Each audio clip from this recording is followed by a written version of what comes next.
learning to play the Pokemon trading card game is easy.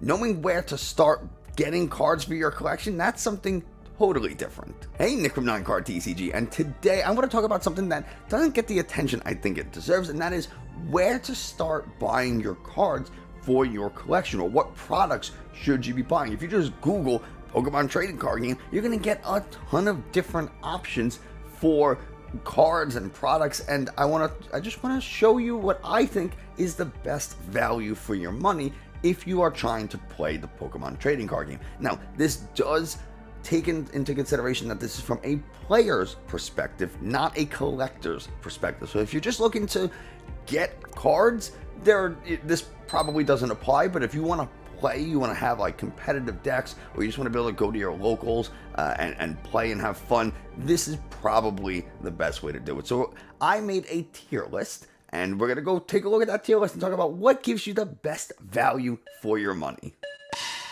So here we go. This is going to be a relatively easy, short video, but we're going to start with booster packs. And I think booster packs, whether you're buying them as like a 2-pack like you see in this image, or you buy a single booster pack, they're like $4 to $5 a booster pack. They're not that expensive, but you only get 10 cards. One of them's an energy. They're okay.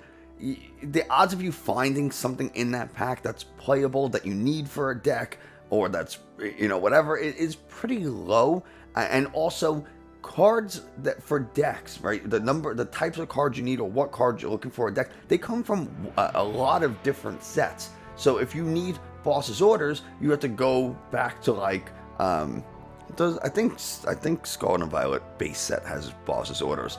But then if you need Chorus's Experiment, you have to go to Lost Origin. And if you need Volo, you have to go to like Lost Origin or Astral Radiance or something like that. Like there's a wide variety of sets that you have to buy from, or that you have to open packs and then hope you hit the 1 out of 180 cards. And the reason why buying individual packs isn't very good is because the sets are so big, and you're probably not going to get a duplicate of a card in a particular pack. So the odds of you pulling the Boss's Orders that you need out of a 200 card set, and you only get one chance to do it, or I guess 2 because it falls into the reverse, or the 3 chances, the reverse hollow slots and the hollow slot, it's still really low, right? 3 out of 200 is really, really low, and I wouldn't bet my $5 on it. So booster packs are pretty low on the list. I'm actually going to move booster packs to D. I think they're terrible as far as like trying to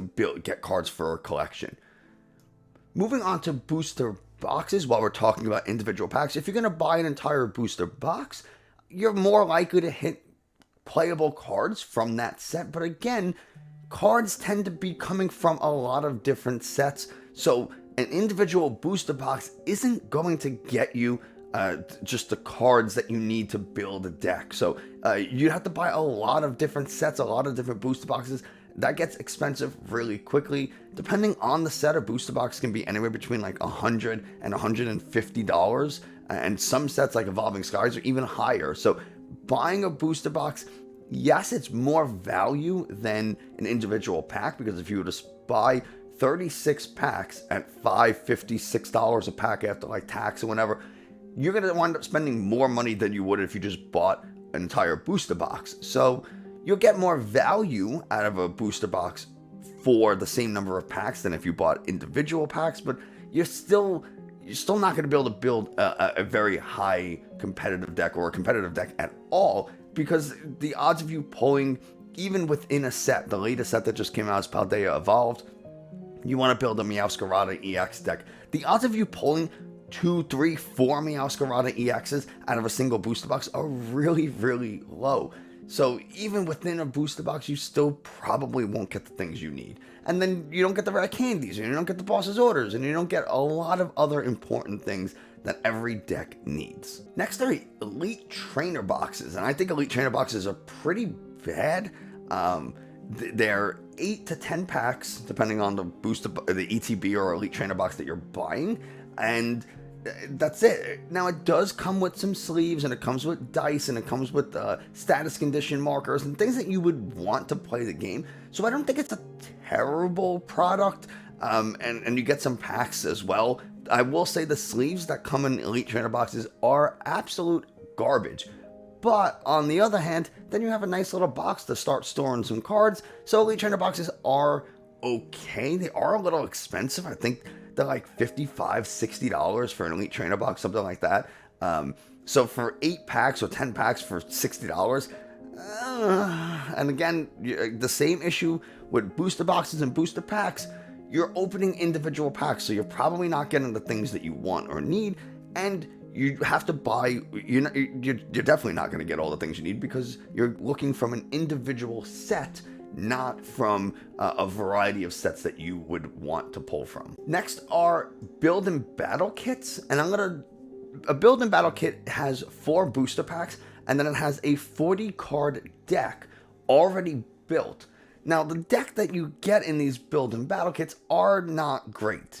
And I say that I enjoy going to build and battle events like pre-releases, but really all build and battle kits are draft leagues. So what is a draft league? Well, you open a few booster packs, and then you take the 40 card deck that comes in it, and you swap out cards from the pre-constructed deck with what you pull from the packs. And that's kind of like a draft or like a sealed league. And it's fun to do because it's a way to play with the new cards. Usually build and battle kits, they come out during what's called a pre-release period.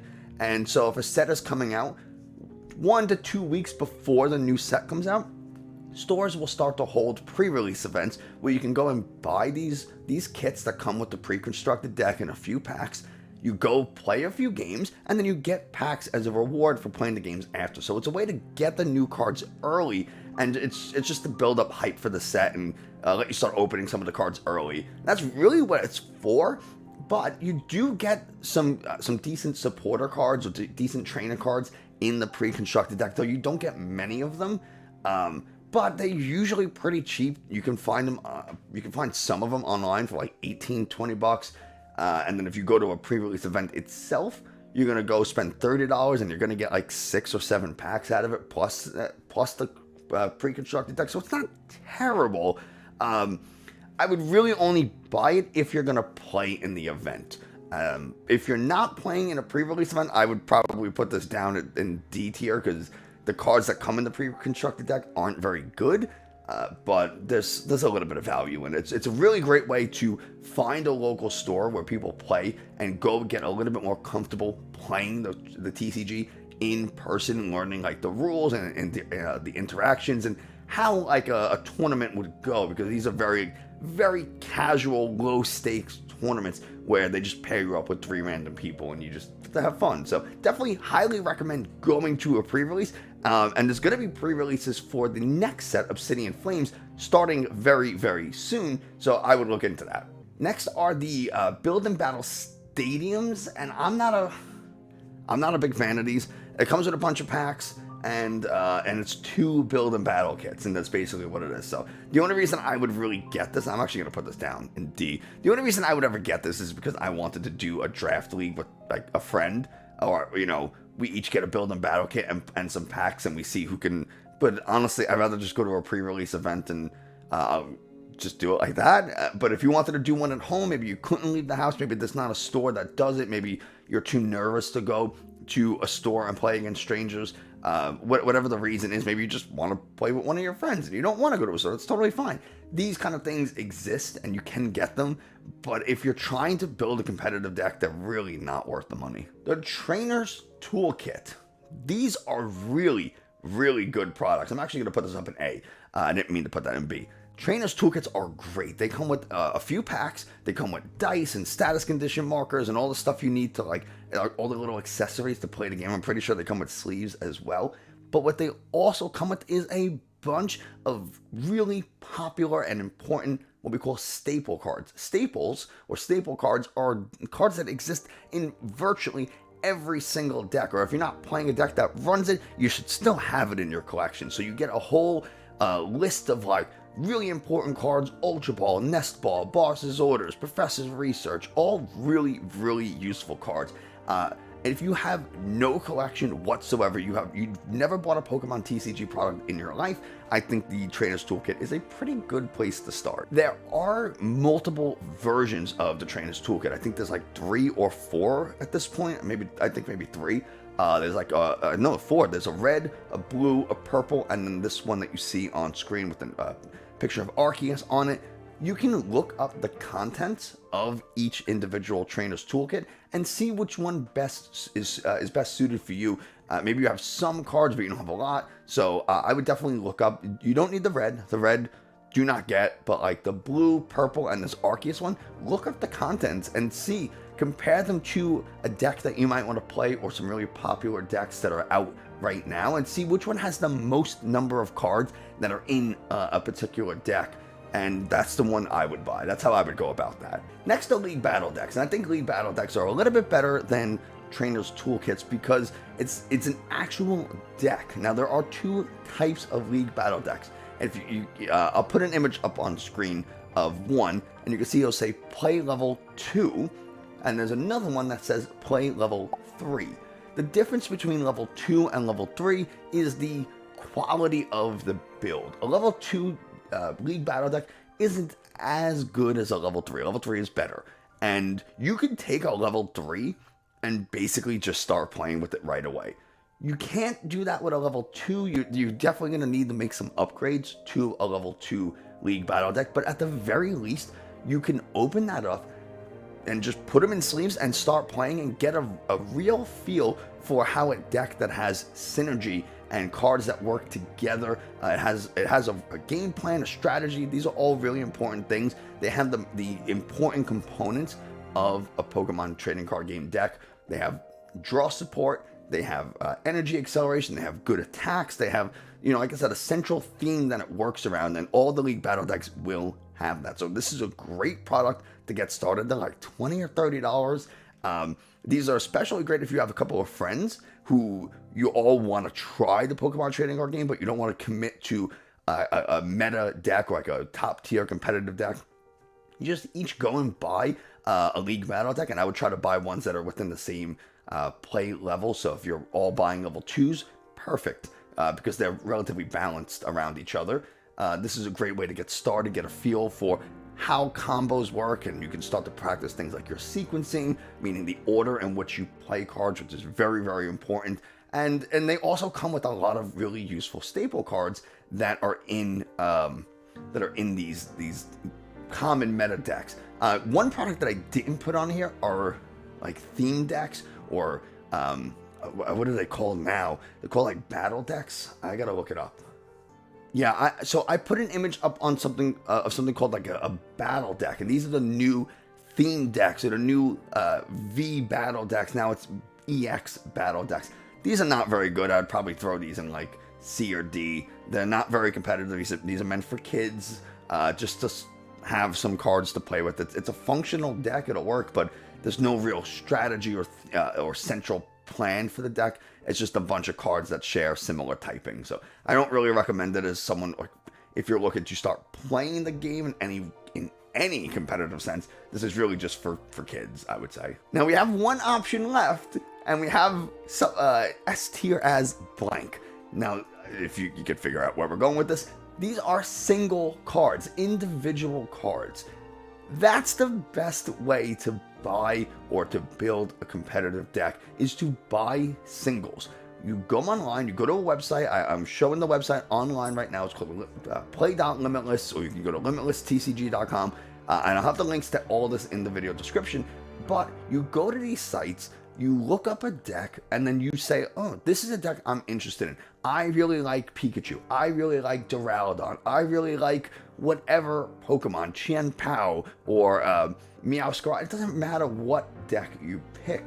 Pick one that you like, whether it's the Pokemon you like or you like the strategy behind it. If you're not sure what the strategy of a deck is, you go online and you go to YouTube, and I probably covered it at some point, so you can go check out my videos, or you could just search and find a deck that talks about, or a video that talks about the particular cards or deck that you're interested in, so you can see how it's played, well, what's in it. You can see all the kind of stuff before you go and buy it, which I highly recommend you do.